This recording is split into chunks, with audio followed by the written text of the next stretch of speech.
Shalom, selamat sore, selamat tahun baru semuanya. Senang saudara dalam hadirat Tuhan? Ya, oke, kita mau belajar. Ya, bersyukur karena Tuhan berikan kita waktu yang sangat luar biasa. Mari masing-masing kita mempersiapkan diri untuk kita mengerti isi hati Tuhan. Saya mulai dengan kalimat ini. Sering nggak ada kesalahpahaman di antara kita, baik kita dalam satu jemaat, dalam satu komunitas, dalam keluarga, di antara teman, itu terjadi salah paham. Walaupun kita melihat dan mendengar suatu peristiwa itu bersama-sama. Ngerti nggak maksud saya? Loh, saya tanya, ngerti tidak? Oke, saya ulangi dengan baik-baik ya, karena poin ini harus kita dapat. Sering tidak kita ini bisa salah paham satu dengan yang lain, baik dalam keluarga, baik dalam jemaat, baik dalam komunitas, antar saudara, antar tetangga, antar teman. Ketika kita melihat dan mendengar sesuatu, ya, melihat dan mendengar sesuatu bersama, bisa nggak persepsinya beda? Bisa. Betul? Kenapa? Ada dua penyebabnya. Kenapa? Ayo, ini penting sekali. Masih ada 361 hari yang Papa sediakan buat kita sepanjang tahun ini. Nah, 361 hari ini akan jadi apa? Tergantung dengan apa yang kita mau bahas saat ini. Mengapa kita bisa melihat hal yang sama, mendengar hal yang sama bersama-sama, tetapi persepsinya, penangkapannya bisa beda? Ada dua alasan. Ada banyak, tapi saya persingkat, saya perkecil. Cepetan. Cara berpikir. Cara merespon. Cara berpikir. Cara berpikir. Yang lain, ayo cepat. Cara menilai, betul. Apalagi sama melihat, sama mendengar, tapi bisa beda penerimaannya. Oke, semuanya saudara katakan betul. Tapi saya mau persempit. Satu, tergantung dari sudut pandang mana kita melihat peristiwa. Betul ya?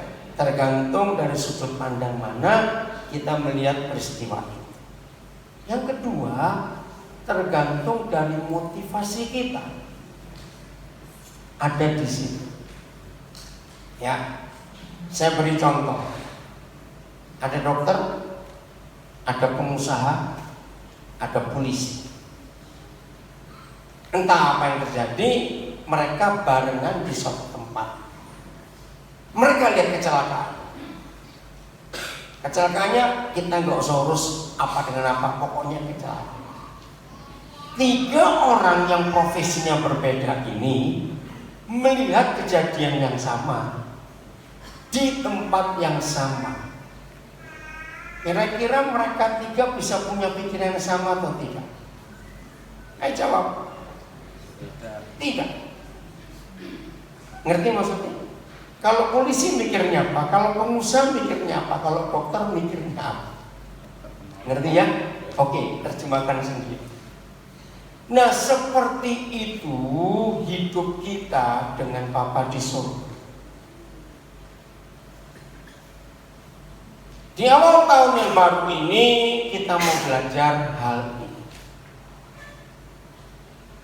Suami istri sama-sama ke gereja, sama-sama dengar khotbah. Hamba-hamba Tuhan ikut dalam satu seminar, yang khotbah, yang ngajar satu orang yang sama. Tapi masing-masing mendengar. Suami istri pun, teman-teman pendeta pun yang ikut seminar hamba Tuhan, bisa beda nggak penerimaan? Nah, ini yang kita harus tahu. Dan itu semua tergantung apa yang saudara katakan, penilaian saudara, motivasi kita, dan macam-macam. Nah, sekarang kita akan persempit supaya kita tahu ke arah mana sepanjang tahun ini Tuhan akan membawa kita melangkah. Yaitu begini. Mari kita melihat apa-apa nilai dari dua sudut pandang ini. Satu, dari sudut pandang kita. dua dari sudut pandang Tuhan. Sempit ya. Ya jadi nggak ada polisi, nggak ada dokter, nggak ada pengusaha, nggak ada pendeta, nggak ada siapa-siapa. Pokoknya kita manusia, jemaat, murid Yesus bersama dengan Tuhan. Ya, saya ulangi lagi. Sekarang kita akan mempersempit bahwa melihat apa saja, mendengar apa saja tentang Tuhan. Ini bukan tentang yang lain, ya tentang Tuhan dulu. Kita lihat, kita milih satu dari sudut pandang kita manusia, dua dari sudut pandang Tuhan. Ngerti maksudnya ya? Jadi lepaskan yang lain-lain. Nah, satu kali contoh, kita buka ayat ini dulu. Matius 16 ayat yang ke-13. Matius 16 ayat yang ke-13. Saya mulai dengan konsep ini dulu. Setelah Yesus tiba di daerah Kaisaria Filipi, ia bertanya kepada murid-muridnya, kata orang, siapakah anak manusia ini?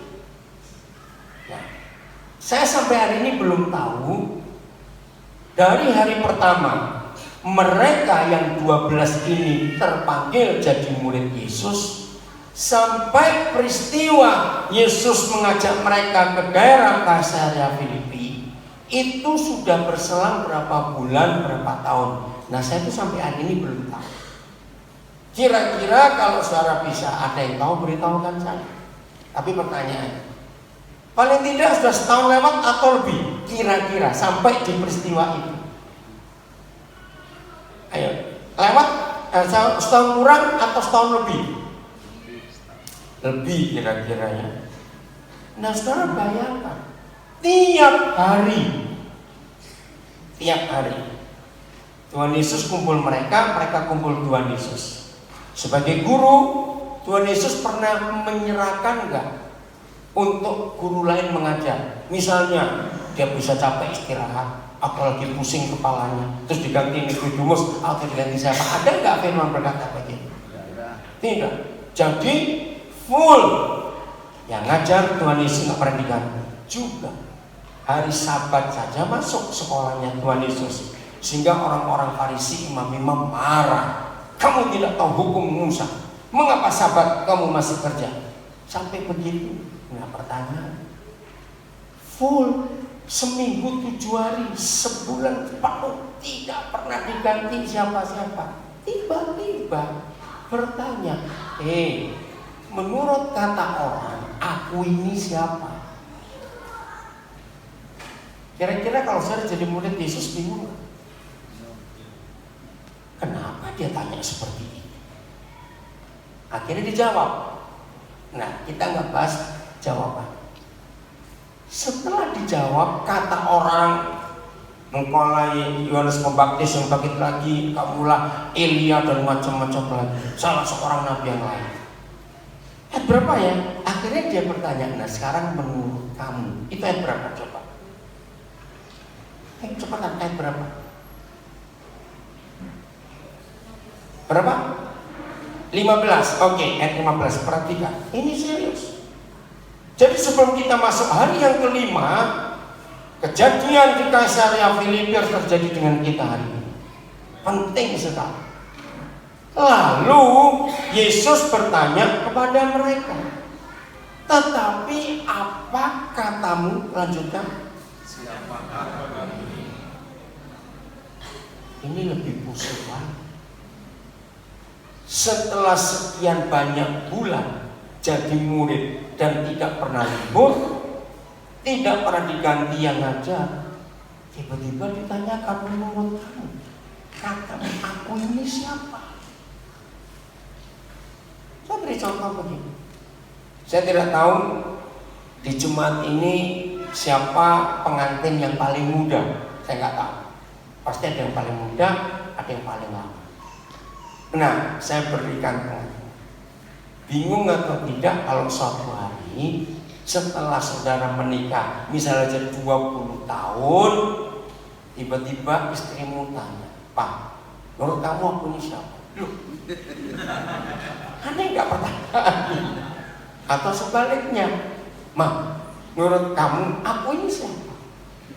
Atau papa mama kepada anak-anaknya, anak-anak kami tanya, menurut kalian papa mama ini siapa? Ngerti, ini perkara luar biasa. Ngerti? Nah, jujur ya, jujur. Menurut saudara dan menurut saya, Tuhan Yesus itu siapa? Disitulah kita akan punya persepsi sesuatu. Oke, saya beri contoh. Ada atau tidak orang Kristen menganggap Yesus itu seperti tuyul dan bisa diberi kekayaan? Lo ngerti nggak pertanyaan? Cepat jawab. Ada tidak? Banyak. Banyak khotbah-khotbah yang menyesatkan. Pokoknya sukses, pokoknya diberkati, pokoknya berhasil. Nah, seperti itu Tuhan Yesus itu jadi mesin ATM. Betul tidak? Sekarang tanyakan. Setelah sekian lama kita melewati hidup berjalan bersama dengan Tuhan Yesus, perlu kita mengakui siapa Yesus buat aku. Oke, kita nggak usah bahas tahun lalu, jangan. Tahun ini saja. Menurut kamu, aku ini siapa untuk tahun baru? Saudara, ini luar biasa. Nah, siapa Tuhan Yesus menurut kita? Itu tergantung bagaimana kita memandang sesuatu dari Tuhan, itu dari sudut pandang kita dan dari sudut pandang Tuhan. Kira-kira mana yang lebih benar? Kita memandang Tuhan, melihat Tuhan, merasakan tentang Tuhan dari sudut pandang kita atau dari sudut pandang Tuhan? Saya tahu jawabannya sih, tapi saya tak tahu mana yang benar kira-kira. Ayo, dari sudut pandang siapa? Cepetan. Jelas Tuhan. Tapi ayo kita jujur. Susah atau mudah? Karena Bapak Iji tertawa. Susah atau mudah melihat Tuhan dari sudut pandang Tuhan? Ayo, susah atau mudah?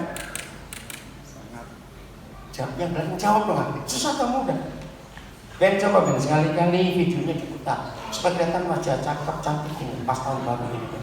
Ayo jawab, kira-kira susah atau mudah memandang dia, mengerti dia dari sudut pandang dia? Cepat jawab, susah atau mudah? Bagi mereka yang mata rohani dibuka oleh Tuhan pasti tidak susah. Nah, Pak Gembala menjawab, kalau mata rohani kita dibuka oleh Tuhan, maka kita nggak susah. Justru itu masalahnya Pak Gembala. Mata rohani kita mau dibuka atau tidak oleh Tuhan. Terima kasih Pak Gembala, jawabnya dengan betul. Apa yang terjadi di hidup seorang murid Tuhan Yesus kalau di mata hatinya dibuka oleh uang? Nanti nggak pertanyaan ini? Ayo jawab cepat. Kalau mata hati kita dibuka oleh uang, maka kita memandang Yesus sebagai apa? Mesin ATM tadi. Maka ini penting sekali. Saudara, tahun-tahun yang kita sudah lewati sebagai murid Yesus, maaf saya berkata, ternyata tidak akan membawa dampak apa-apa untuk Tuhan ketika kita salah persepsi tentang Tuhan. Setuju saya ngomong ini? Saya ulang. Ketika kita sudah sekian banyak tahun mengaku murid Yesus, tetapi cara pandang kita, persepsi kita tentang Tuhan itu salah, maka hidup kekristenan kita sebagai murid Yesus tidak akan punya dampak apa-apa untuk Tuhan. Mungkin dampak untuk teman-teman kita ada. Contoh, oh, dulu dia begini, sekarang dia rajin ke gereja. Dan cuma itu saja. Tapi Tuhan dapat apa kalau orang tahu Dulu kita tidak ke gereja, sekarang kita rajin ke gereja. Terus Tuhan kata apa? Ini ditanyakan oleh Tuhan Yesus. Setelah sekian waktu kamu berdua belas jadi murid, tinggal bersama aku, makan bersama aku, tidur bersama aku. Coba kamu jujur. Menurut kamu aku ini siapa? Akhirnya kita tahu hanya Petrus yang bisa jawab. Nah, kita nggak bahas jawaban Petrus, tapi mari kita jawab tentang diri kita sendiri. Anak-anak yang kalian masih SMP, SMA, masih SD, kalian harus tanya, harus jawab. Menurut kamu, kalau Tuhan Yesus tanya hari ini kepada kalian, harus jawab. Siapa?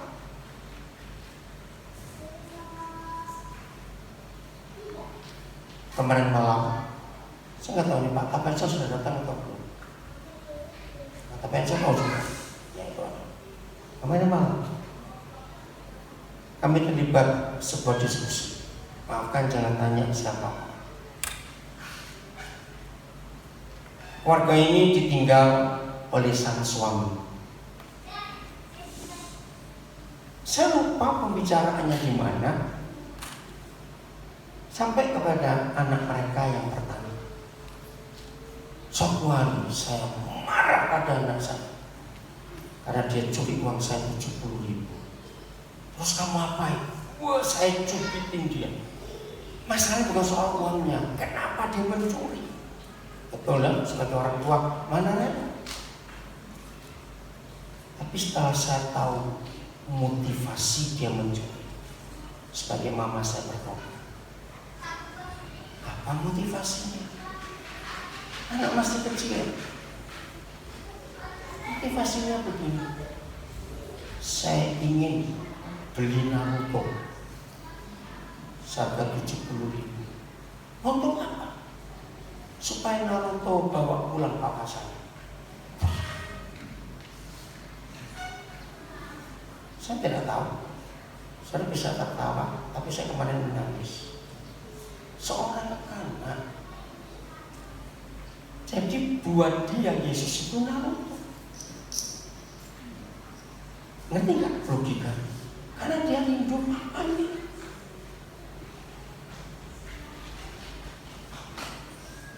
Nah, maka itu kita harus jujur.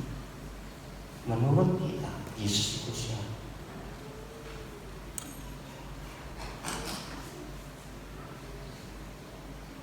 Sebelum kita mengetahui, sebelum kita bisa menjawab dengan jawaban yang benar, kekristenan kita sehebat apa kita?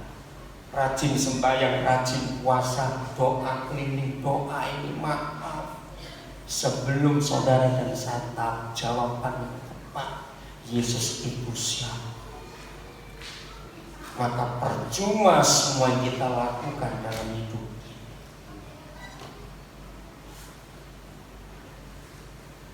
Maka itu ayo kita satukan persepsi kita untuk tahun yang baru. Amin, setuju saya ngomong ini. Satukan motivasi kita.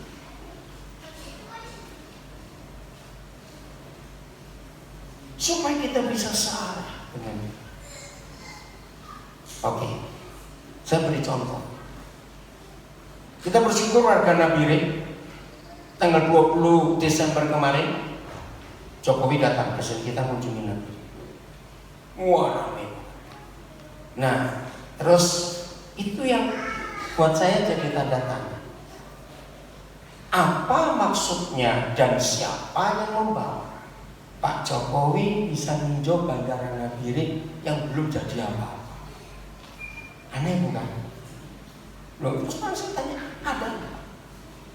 Memang presiden kita yang ke-7 ini adalah satu-satunya presiden setelah 72 tahun Indonesia merdeka, dikenal sebagai presiden yang paling banyak buat bandara di Indonesia. Keren presiden ini. Betul? Nah, jadi selama ini presiden kita itu meresmikan bandara yang sudah jadi. Nah, tapi waktu ke Nabire tanggal 20 Desember lalu kan belum jadi. Ada suara lihat nggak bandara di sana? Sudah ada bangunannya belum? Nah itu ngapain? Saya pikir tanya. Nah, tapi ini yang kita belajar. Yang membuat gempar adalah Pak Presiden minta Pak Nabire, Bandara Nabire akan jadi pintu untuk 5 bandara di pegunungan di pedalaman. Nah itu saja. Tapi belum peresmian. Maka itu saya tanya, terus bikin apa untuk bandara itu? Berarti mau tidak mau kan punya motivasi. Nah yang saya maksud berarti Presiden sudah punya istilahnya ya dalam dunia arsitek. Kalau ada arsitek tahu grand design. Tahu grand design itu apa ya? Rancangan sempurna, great, itu besar sekali, yang sudah kelihatan jadi. Dan memang Presiden tunjukin marketnya. Kita lihat itu ada di TV sih. Walaupun belum diresmikan karena bandaranya belum ada, bahkan satu tiang aja belum dipasang, tapi Presiden sudah melihat nggak sesuatu. Nanti kalau jadi bandara seperti apa? Coba jawab, sudah bisa melihat belum? Sudah, maka itu Presiden bisa berkata, ini nanti jadi pintu untuk 5 bandara. Nah masalahnya begini, dari beberapa teman saya baik di luar negeri maupun di Indonesia ketika tahu Presiden bilang itu. Contohnya, maaf saya cuma cerita ya. Tanggal 29 Desember kemarin saya meninggalkan Nabire ke Biak. Ada Natal, seluruh gereja di Biak tanggal 29. Tanggal 30 pagi kami rombongan bertiga menuju ke Surabaya. Langsung naik mobil ke Kediri. Ada retreat akhir tahun, ya. Beberapa guru sempat libur di sana, ikut keluarga Vido misalnya, keluarga Pak Venis, keluarga Pak Galo, mereka ikut Kediri dekat dengan mereka. Selesai tanggal 1 siang selesai, saya langsung balik ke Surabaya ke bandara untuk balik ke Nabire lagi. Ngerti nggak maksudnya? Nah ini yang tahu ini bingung. Ngapain bolak-balik begitu? Nah, terus saya tanya, loh mas saya Nabire kok nggak boleh bolak-balik maksudmu? Saya tanya. Oh bukan itu. Maksudnya satu, apa kamu tuh nggak capek? Mereka pikir. Yang kedua, terus biayanya berapa? Terus saya jawab, kan pakai uang kalian, ngapain pusing? Yang mereka itu jujur teman. Nah terus nyambung. Bayang Nabire aja bandara sekecil ini masih nggak ada pesawat langsung. Orang bilang Poten bisa bolak-balik. Apalagi kalau bandara yang ditunjukkan Presiden Jokowi itu jadi. Wah itu bisa langsung tembak Jakarta di Nabire. Ngerti ya contoh itu. Nah cara yang saya mau tunjukkan, kira-kira sebagai gereja Tuhan, grand design apa yang saudara lihat tentang proyeknya Bapa di surga? Nanti nggak maksud saya. Oke. Kan bandara Nabire belum jadi, tapi gara-gara Presiden sudah minjau, nah itu keren. Mungkin ini proyek bandara pertama di Indonesia yang belum jadi, tapi Presiden sudah ngomong. Nah itu yang jadi tanda tanya. Yang nyuruh sana siapa dan apa maksudnya? Oke, saya nggak tahu urusan mereka. Cuma yang saya bersyukur, ini luar biasa. Berarti Nabire itu penting di mata Presiden ini.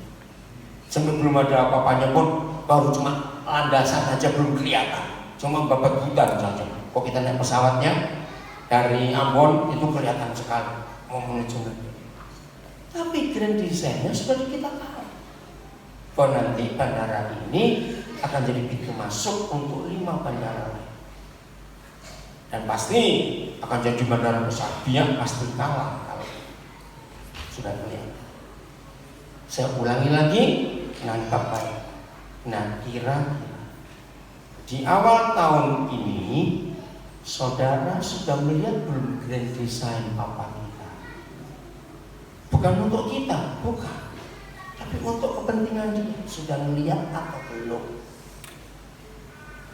Nah, selama saudara belum bisa melihat, nanti gereja ini, bukan gereja GBI-nya ya, tapi hidup kita ini Tuhan jadikan apa?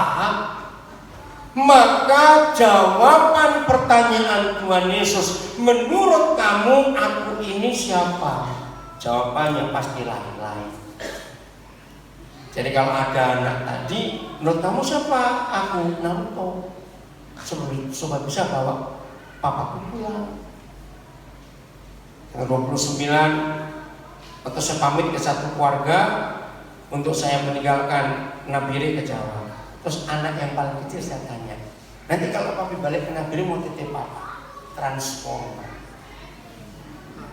Namanya anak. Nah, cuma masalahnya pas sampai tanggal 30 langsung ke Kediri. 31 tanggal 1 toko masih tutup. Tanggal 2 nyampe langsung tanya mana transformer. Nah, apa yang ada di pikiran kita tentang Tuhan Yesus? Saudara, grand design Papa kita cuma satu. Ingat doa Papa kami. Kalau saudara ingin tahu apa sih secara global grand design, keinginan, kehendak Bapa di surga untuk hidup kita sampai kita dipanggil dari orang berdosa menjadi muridnya, itu apa? Maka jawabannya ada di doa Bapa kami. Bapa kami di surga, teruskan. Dikuduskanlah namamu, datanglah kerajaanmu. Nah, stop kalimat ini. Supaya bumi jadi seperti surga. Cuma ini. Jadi sesibuk apa kita, maaf saya berkata, selemah apa kita, sekuat apa kita, sekaya apa kita, semiskin apa kita, pokoknya apalah. Maka saudara dan saya dalam segala macam bentuk profesi, kehidupan dan panggilan yang berbeda-beda, tidak boleh lain, termasuk anak-anak. Tolong Papa Mama sampaikan kepada anak-anak kita sejak kecil supaya tahu bahwa saudara dan saya termasuk anak-anak kita dipanggil supaya kemanapun kita pergi membuat bumi jadi seperti surga. Itu grand design.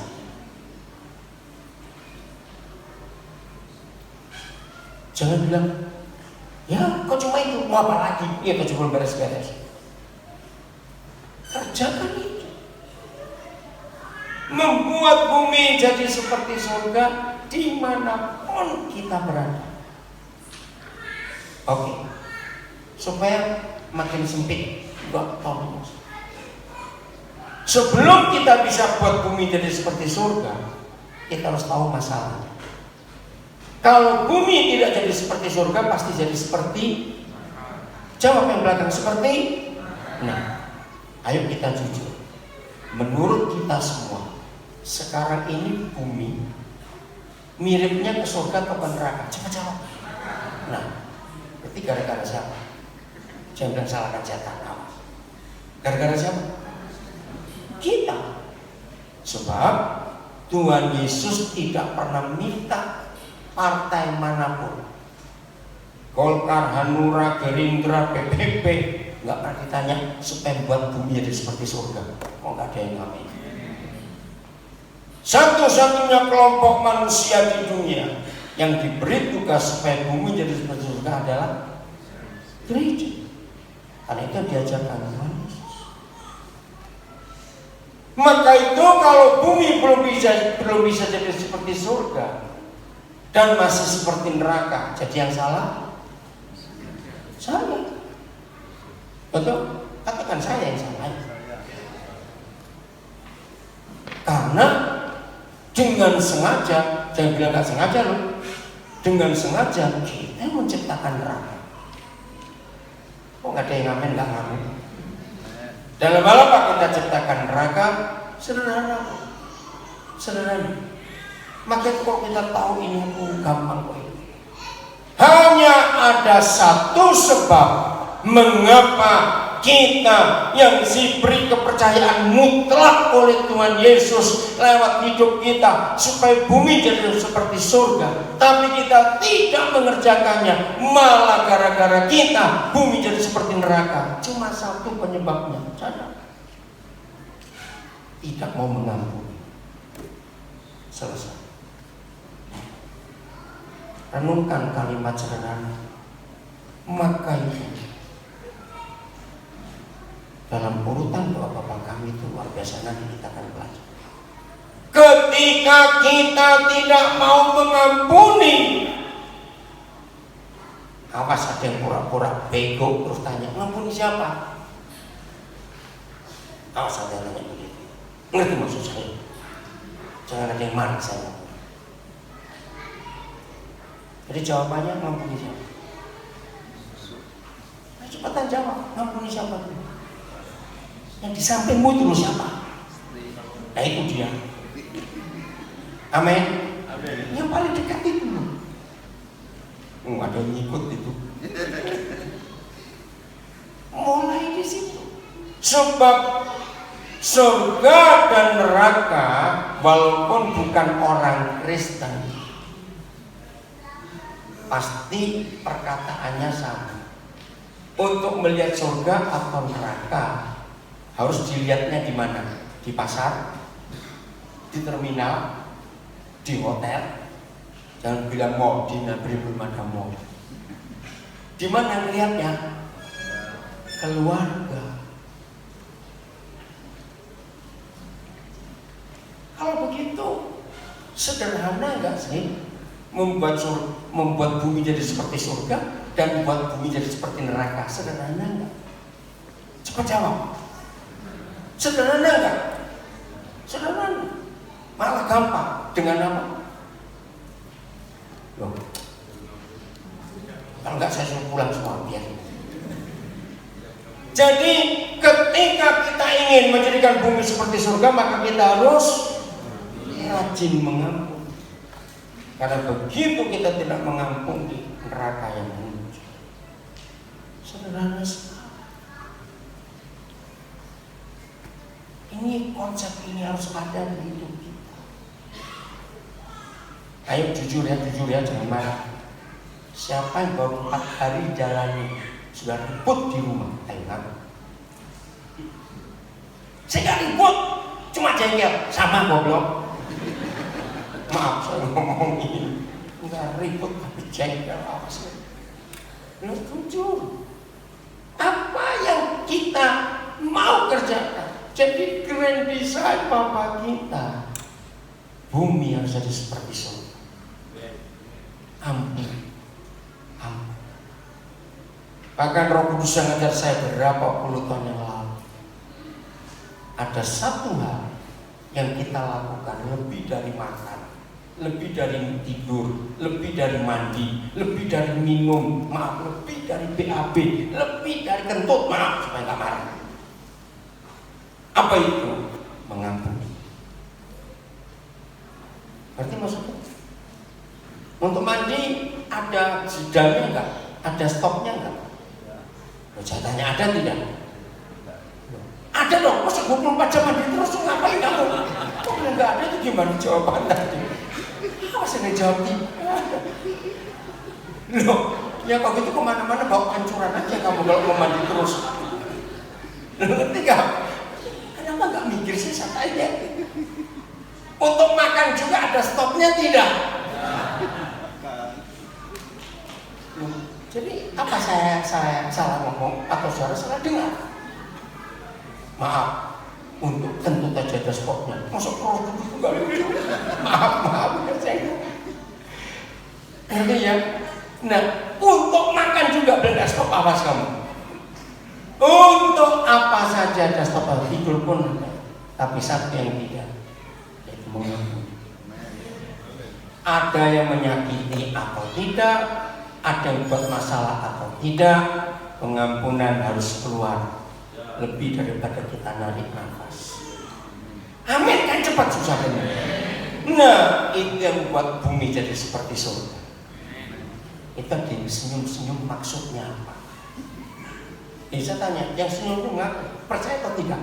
Bahwa dengan mengampuni yang lebih daripada apapun yang kita kerjakan, bumi ini jadi seperti surga. Oke, jadi masalah sudah selesai. Sekarang kita tanya, orang pindah rumah, maaf, ini kan bicara berarti kita memindahkan surga ke bumi, betul? Nah, maaf ya, semiskin-miskinnya orang miskin bilang pindah rumah itu mudah atau susah? Jawab, susah atau mudah? Susah, apalagi yang kaya itu loh maksudnya. Kenapa susah? Ayo coba jawab. Temukan satu hal penting, pindah rumah. Kenapa susah? Ayo coba. Barang-barang. Nah ini. Seperti itu, kalau Tuhan Yesus memerintahkan kita pindahkan surga ke bumi, Daniel, pindahkan surga ke bumi gerejaku, maka yang pertama kita harus lihat barang-barangnya, isi surga itu apa. Betul? Baru kita bisa memindahkan. Ayo, menurut saudara saya tanya. Menurut saudara, barang-barang kerajaan surga itu banyak atau sedikit, besar-besar atau kecil? Saya tanya aja. Ayo cepetan jawab. Banyak, salah. Dikit. Lo serius? Nah, jangan marah. Yang nyebut banyak, berarti akan dibaca Alkitab. Yang belakang dengar nggak saya ngomong apa? Dengar tidak? Tidak. Ini saya kencengin. Yang menjawab barang surga banyak berarti belum teliti baca Alkitab. Dah semuanya dengar semua. Ayo kita lihat. Inilah satu-satunya ayat dalam Alkitab yang memberitahu kita apa sih isinya surga. Ayo saya tanya dulu, mau tahu atau tidak? Kalau mau saya nggak mau ngomong saya. Saya bayar mahal ini belajar untuk menemukan ini. Ayo mau tahu atau tidak? Mau ya, tapi tahu resikonya. Kalau sudah tahu, harus melakukan. Oke, Roma 14 ayat 17. Nah, yang membaca, yang menjawab barang-barang surga banyak, baca ayat ini baik. Nah, Roma 14 ayat 17. Sebab kerajaan Tuhan, teruskan, bukanlah soal makanan dan minuman, tetapi satu, kebenaran; dua, damai sejahtera; tiga, sukacita oleh Roh Kudus. Jadi barangnya surga berapa macam? Yang ngomong banyak siapa tadi? Maaf, ternyata cuma tiga. Tidak ada ayat lain di Alkitab yang menjelaskan kepada kita apa itu isi surga. Ternyata cuma tiga. Maka itu saudara, pertama kali saya belajar firman ini, saya itu marah dengan diri sendiri. Setelah saya marah kepada sinode-sinode ini. Kenapa harus marah? Bayangkan. Sejak 2000 tahun yang lalu, kira-kira Nabi ini sudah ada belum? 2000 tahun yang lalu, Tuhan Yesus sudah memerintahkan kepada gereja, pindahkan surga ke bumi. Sejak kapan doa Bapa kami? Baca sejak kapan? Lebih dari 2000 tahun yang lalu. Coba anda, jumlah kita ini banyak atau sedikit? Bukan cuma yang di Nabire loh, seluruh dunia. Kita banyak atau sedikit? Orang percaya murid Yesus banyak. Nah ini loh masalah. Orang sebanyak ini cuma mindahkan 3 barang aja nggak selesai 2000 tahun yang lebih. Ngerti maksudnya? Jadi kitanya apa? Apa? Nggak dengar? Cuma tolong sampaikan apa?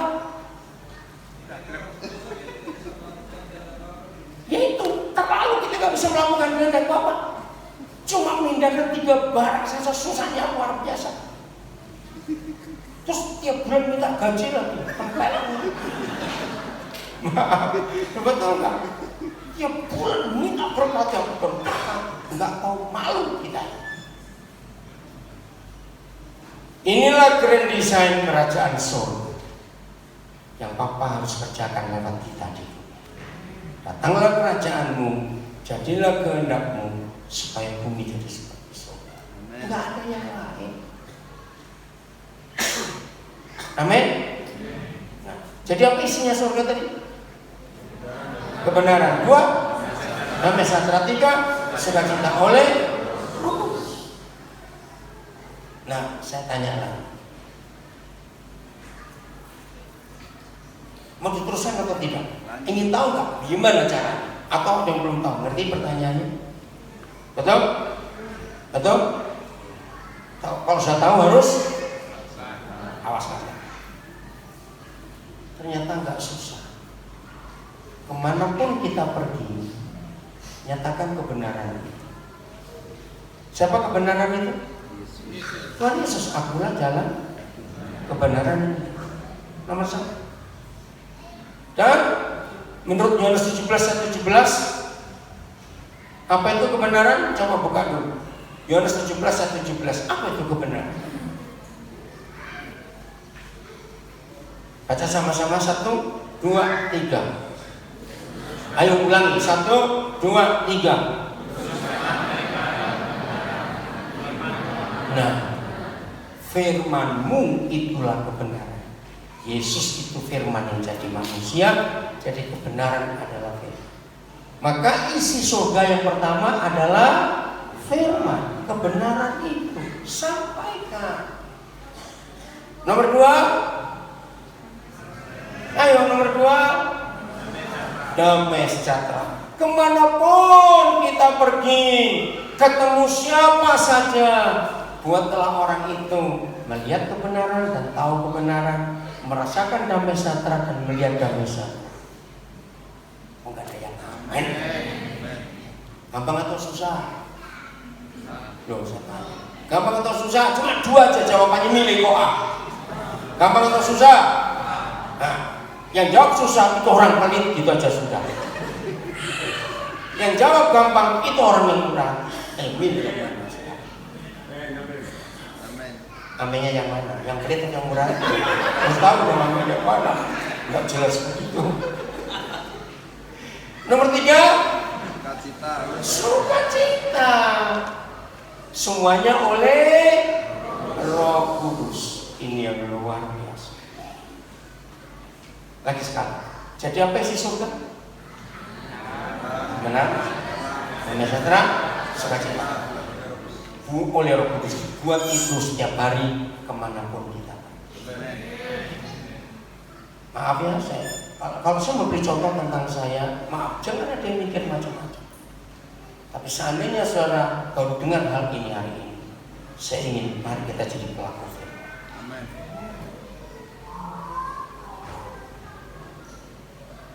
Kemanapun saya pergi, maka saya pasti buat tempat itu jadi seperti surga. Sejak saya melayani tahun 72, saya pelayanan di tempat yang sama dengan Bapak Gembala dan Ibu Gembala, yaitu di Lawang, Jawa Timur. Jadi kami ini satu pertemuan. Tahun 72 pelayanan. Dengarkan? Belum pernah saya tinggal menetap selama di negeri. Jadi tempat yang paling lama. Selama itu saya cuma keliling. Walaupun saya lama di Eropa. Saya ini pelayanan di Eropa dari tahun 81 sampai tahun 91. Kalau saya hitung ada lebih dari 30 jemaat yang saya rilis di Eropa. Di beberapa negara, maaf ya saya cuma cerita. Tapi itu pun gak lama. Sebentar. Dan itu pun saya kerjakan karena konsep ini. Sejak awal saya dipanggil Tuhan dalam pelayanan, konsep surga sudah saya pakai dimanapun saya pergi. Nah, tahun-tahun itu mahasiswa Indonesia yang kuliah di Eropa, di Jerman khususnya, pasti yang orang tuanya ekonomi menengah ke bawah. Kalau orang tua mereka ekonomi menengah ke atas, sekolahnya pasti di Amerika. Nah, saya nggak milih Amerika, saya milih Eropa khususnya Jerman. Karena mahasiswa yang sangat sederhana. Setahun bisa 6-7 kali saya ke Jerman, dan tiket saya selalu bayar sendiri. Bahkan seringkali kalau mahasiswa nggak ada makanan karena uang kiriman terlambat, saya berkorban untuk mereka. Kalau mereka lagi ke kampus kuliah, saya keliling ke kos-kosan mereka, itu apartemen mahasiswa ya, untuk saya bersihkan rumah, saya cuci baju mereka. Dan paling seru itu, maka itu saya dikenal oleh mereka hamba Tuhan yang mengurusi semuanya. Saya nggak cuma khotbah. Kalau musim cacar air, itu paling susah. Kalau sudah satu kena cacar, yang lain nggak berani dekat karena takut ketularan, nggak bisa kuliah. Nah di situ saya paling banyak melayani mereka kena cacar, karena saya sudah dari kecil kena cacar, saya nggak takut. Saya harus mengurusi makanan mereka. Sampai sekarang ada banyak yang sudah jadi orang-orang sukses. Banyak yang jadi hamba Tuhan maupun jadi pengusaha. Nah mereka lihat bagaimana saya berkorban, termasuk yang bukan cuma yang Kristen, yang Muslim juga, yang Hindu. Jadi saya dikenal oleh mereka. Ada satu kampung namanya Bad Reichenhall, kalau saya lihat di peta, itu kampung kecil tapi ada universitas perhotelan bagus di perbatasan. Jadi di Jerman perbatasan Austria. Di belakang kampus mereka ada sungai kecil. Sungainya itu nggak sampai 2 meter lebarnya. Nah itu sebelah sudah Austria. Cuma ada satu mahasiswa Indonesia di situ saya layani.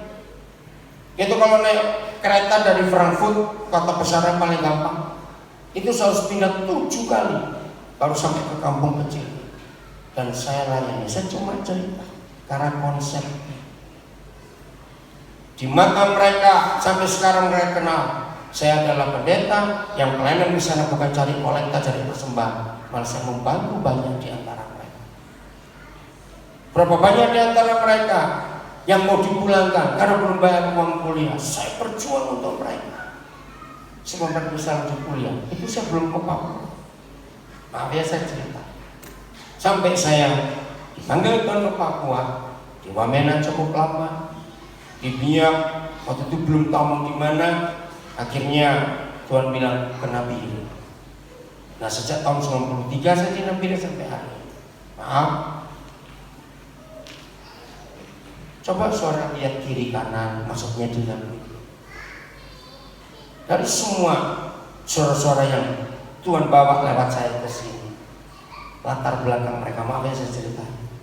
Kenapa bisa jadi seperti ini? Karena konsep. Saya melihat grand design Bapak saya. Kemana saya pergi saya harus bawa surga.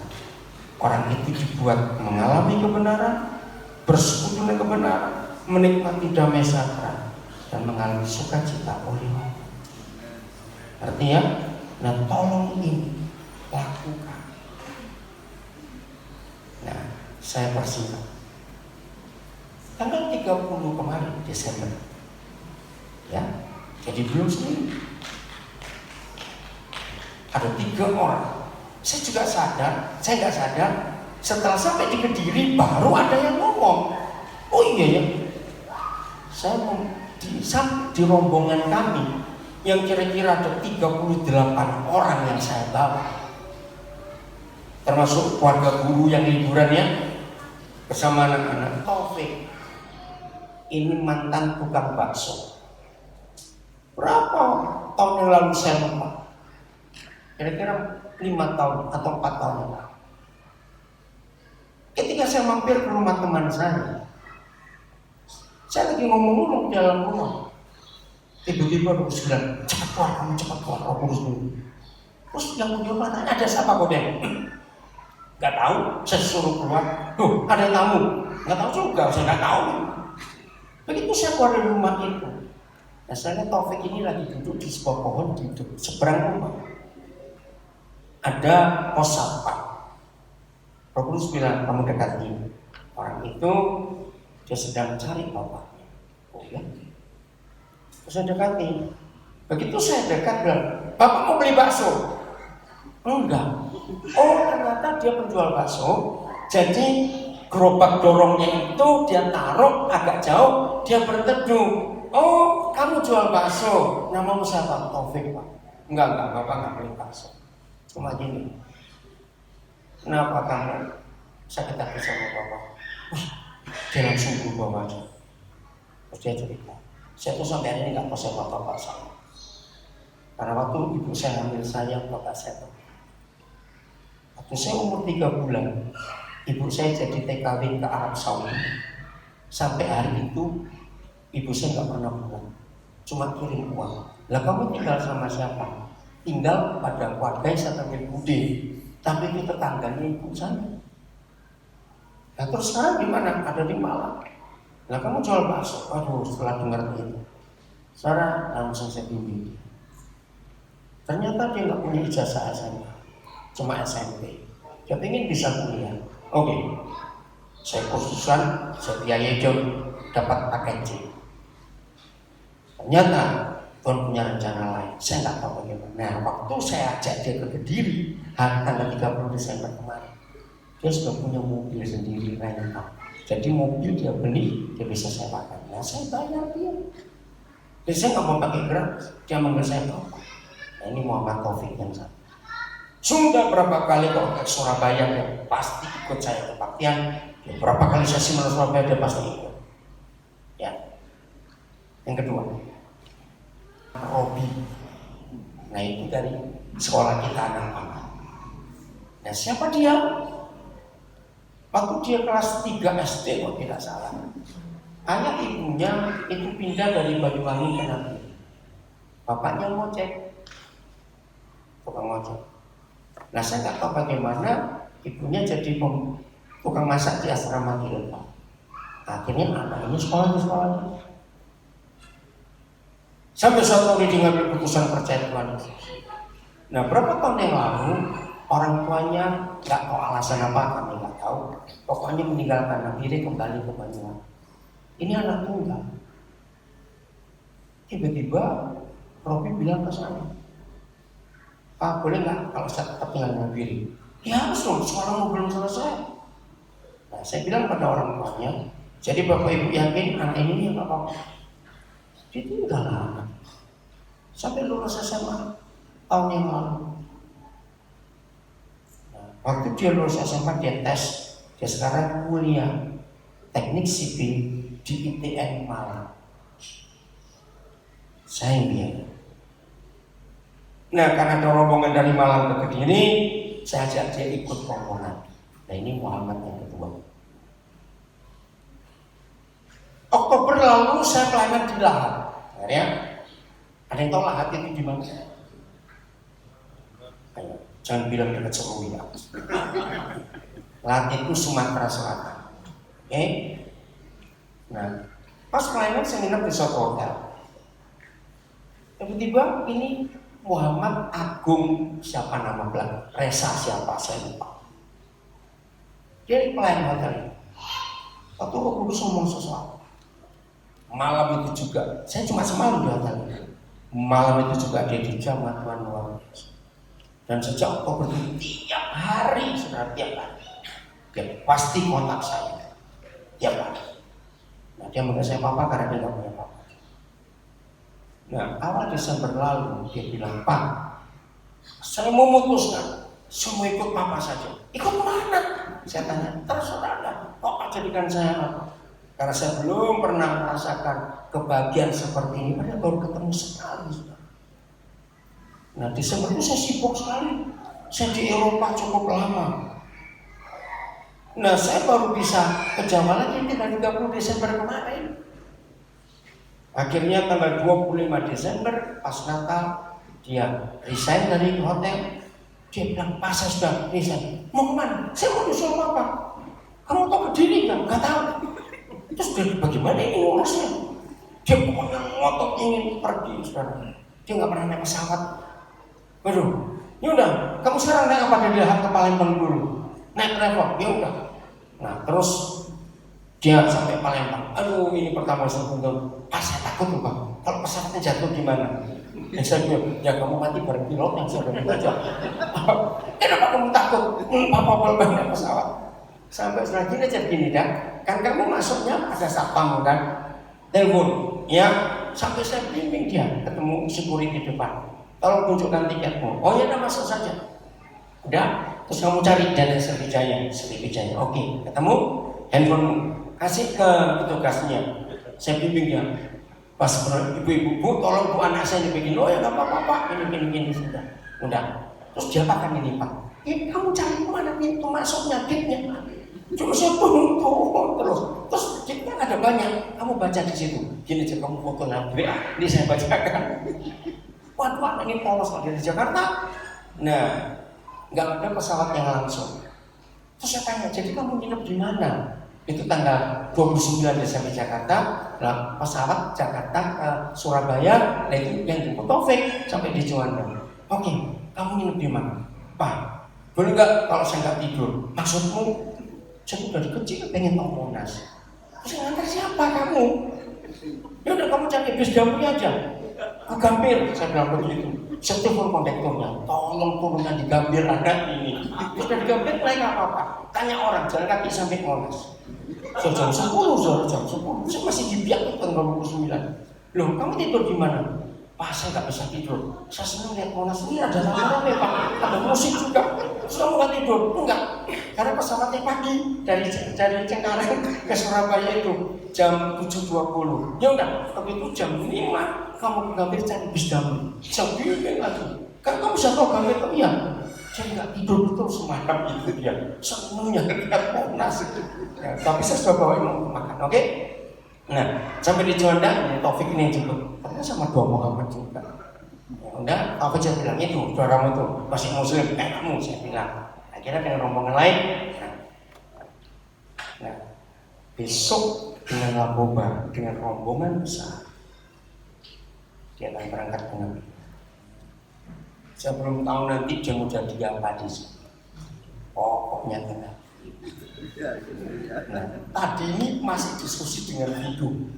Itu kan kurang ajar untuk orang. Kita gini, bang, nanti kapalnya tenggelam gak sih? Terus Vido jawab, ya kapal selam itu dari dalam. Dan Vido kamu jangan kurang ajar.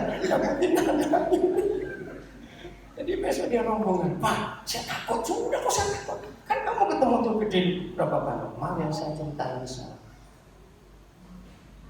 Buatlah semua orang bisa merasakan surga ini. Amin. Enggak cuma itu. Berapa waktu yang lalu saya ketemu dengan kabar di Samarinda ada satu keluarga dengan 4 anak ditinggal suami. Istrinya namanya Sarina. Suami saya nggak tahu siapa namanya. Bukan urusan saya Zoila. Ini lucu jawabnya. Lalu suamimu itu kemana? Dipinjam orang, Pak. Suami dipinjam orang. Saya bukan tahu. Lu kok dipinjam gimana? Ya saya beriman dia balik. Baru dia dipinjam dulu. Oke. Tapi saya nggak tahu kayak begini ya. Anaknya 4. Nah, yang satu nomor 2 dibawa suaminya. Tinggal 3 umur 16, umur 7, umur 3. Aduh. Ya maaf saya cuma cerita. Ya bulan saya bayar uang kos mereka, rumah petak sama mereka, biaya sekolah anaknya. Nah, terus akhirnya saya tanya, gimana kalau kamu ikut? Akhirnya manggil papa, kamu ikut kena diri kan? Daripada papa tuh biaya kamu tuh bikin nggak tahu kamu jadi apa juga sama mereka. Akhirnya mereka jadi tanggal 6. Ini yang luar biasa. Saya tuh bingung. Pokoknya gini, Pak, jangan sampai tanggal 7. Kenapa? Kok tanggal 7 saya harus bayar lagi sebulan uang kos ini? Ya sayang juga. Tapi kalau belum berangkat tanggal 7, kamu diberkat sama siapa? Gak tahu kena diri. Saya bilang nanti aja mikirnya. Tahu rombongannya Pak Richard yang dari Kutai Barat grup. Oh, kami mau berangkat lewat Balikpapan. Oh, lewat Balikpapan. Dia tanggal 5 besok dari Surabaya, tanggal 6 ke Balikpapan. Mau puji Tuhan, ada barang ini. Nah, tadi ini saya baru kirim uang dia untuk charter. Nah, orang tuanya ingin ikut nanti ke pelabuhan besok. Oke, saya bayarin semuanya. Sekian juta lagi saya keluar untuk biaya mereka berangkat. Puji Tuhan, ada rombongan. Mari saudara, saya cerita ini supaya saudara tahu. Buatlah semua orang merasakan surga dalam hidup. Maka itu kenapa Tuhan berkati kami bisa beli rumah banyak di Nabi. Tapi saudara tahu nggak ada satu pun atas nama saya, semua surat tanah rumah. Karena saya ingin ada surga di sini dan orang-orang bisa merasakan surga. Ayo kita semua jadi pelaku. Jadi saringannya dari Muslim juga. Nanti kalau datang saudara sambut semuanya, ya nanti saya cerita satu hal. Bulan Juli tahun 2014 saya itu dapat berita yang sangat mengerikan. Ada seorang pemuda jadi buta total mendadak karena kecelakaan. Kecelakaannya malam dia pulang naik mobil. Ternyata dari depan itu ada motor kencang sekali. Dia berhenti dong, karena ke arah dia. Ternyata motor itu nggak mungkin nabrak mobil. Boncengan 2 orang naik ke kap mobil, langsung kap mobil itu meleset, pecah dari depan, lepas mata 2 ini. Dan 2 orang itu mati, ternyata mabuk. Nah saya nggak kenal. Tahu saya dapat berita dan dia sudah dibawa ke Singapura untuk buat dahi palsu dari titanium, dan dokter di Indonesia untuk bisa mengeluarkan pecahan-pecahan tulang dan pecahan kaca yang di dalam 2 lubang matanya itu. Aduh, nggak bisa bayar. Dibawa ke Singapura 3 bulan. Orang tuanya harus punya utang sekian miliar. Nah, saya dengar itu, Roh Kudus gerakan, kamu tunggu di sini. Saya terbang ke Singapura khusus. Orang tuanya juga kaget. Bapak siapa? Kok tahu? Dan saya pendeta saya. Cukup lama. Saya 2 hari di sana nemani untuk cerita. Coba kamu kasih. Dia marah. Kenapa aku nggak salah apa-apa yang salah? Kenapa aku begini? Untuk menenangkan dia, untuk nggak marah. Masih muda, baru awal 30-an, belum menikah. Hancur masa depan saya. Enggak.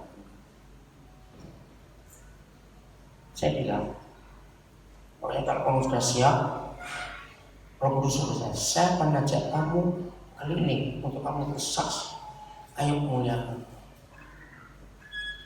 Nah, setelah pulang ke tempatnya, ternyata dia belum siap. Tahu-tahu tanggal 20 Desember yang lalu, waktu saya masih ada di Tondano, dia kirim berita. Jadi sekarang dia pakai handphone yang ada suara itu. Jadi kalau WhatsApp saya ada suara. Dia bilang, bisa nggak nanti tanggal 24 ketemu? Oh bisa, semua sekali. Itulah kedua kali saya ketemu bersama orang tuanya juga. Nah, ringkas cerita. Saya akan bawa dia.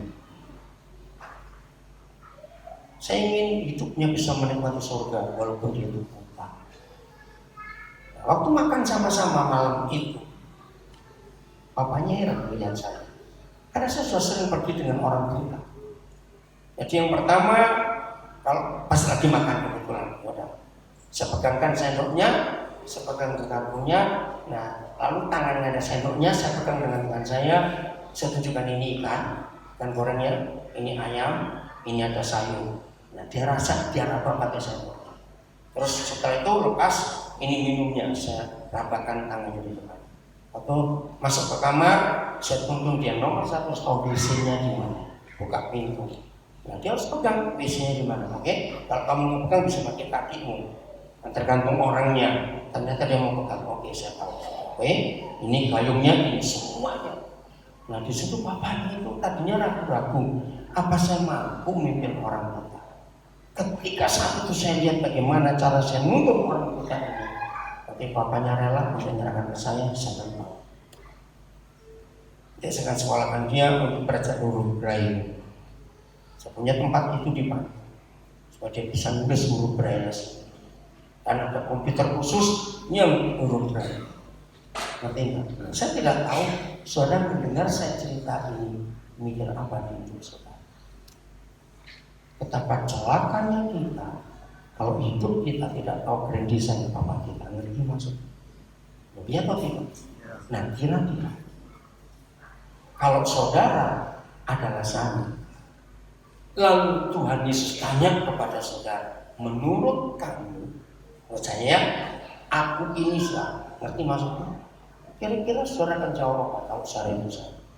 Kalau saya ditanya, menurut kamu Daniel, aku ini siapa? Ngerti nggak pertanyaan?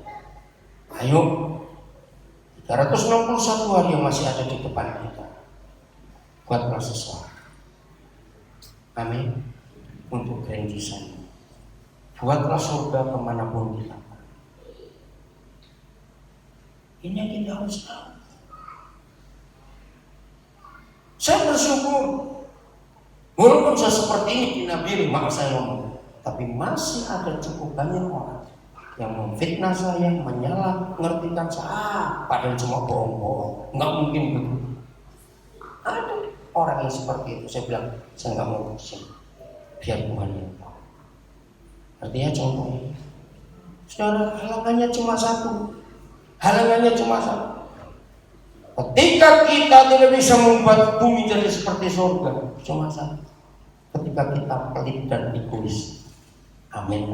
Supaya kita lakukan. Betul? Kalau untuk membuat bumi jadi seperti surga, luar biasa. Maka itu bagi beberapa saudara yang sudah tahu bagaimana cara saya melayani. Karena kalimat yang berikut, ya setelah doa Bapa kami, datanglah kerajaanmu, jadilah kehendakmu supaya bumi jadi seperti surga. Kalimat berikut, ayo, lo masuk lupa. Ayo kalimat berikut apa? Ayo jawab. Datanglah kerajaanmu, jadilah kehendakmu supaya bumi jadi seperti surga. Lah, ayo apa itu? Ya jangan dibacain, jangan pakainya. Langsung nggak hafal. Ayo matikan layarnya, nggak mau. Apa kalimat berikut cepat? Apa? Nggak dengar saya. Ayo ulang, 1, 2, 3. Yang belakang jawab. Ayo, saya minta serentak. 1, 2, 3. Ya, bukan. Yang itu kan keduanya. Setelah datanglah kerajaanmu, jadilah kehendakmu supaya bumi jadi seperti surga. Nah itu yang saya tanya. Saya benar. Ingat, membuat semua orang bisa merasa surga, kenyangkan orang-orang. Loh, serius, kenyangkan orang-orang. Ini yang kami buat. Saudara, kenyangkan orang-orang itu. Karena itu perintah. Berikanlah kepada kami makanan kami yang secukup. Ayo, mulai hari ini setiap kita melakukan. Amin. Karena dunia lagi membutuhkan surga. Maaf ya, saya ingin bagi saudara yang belum tahu apa yang Tuhan kerjakan lewat kami. Saudara tanya semua saudara kita dari keluarga besar. Bagaimana Tuhan membawa mereka dengan cara-cara yang unik. Satu persatu cara-caranya itu beda. Tapi tujuannya cuma satu, supaya semua orang bisa merasakan surga. Apa yang kamu angkat tangan? Mana istrimu? Berdiri dong. Mana istrimu? Itu Borsi Kuria. Mana? Berdiri dong. Kenapa jauh-jauh jarak? Oke? Nah apa itu yang belum tahu dia mereka tanggungan. Puji Tuhan, mereka sekarang sudah menetap di sini. Tanggal 2 Januari kemarin mereka tiba. Dan apa dia master manajemen pendidikan dan bergabung dengan sekolah kita. Oke, apa yang silakan. Bagi yang belum tahu kisahnya saya beritahu. Kenapa saya bisa seperti itu? Suatu hari di bulan Oktober, saya ingat yang Oktober karena saya ada seminar khusus. Tahun berapa itu apa ya?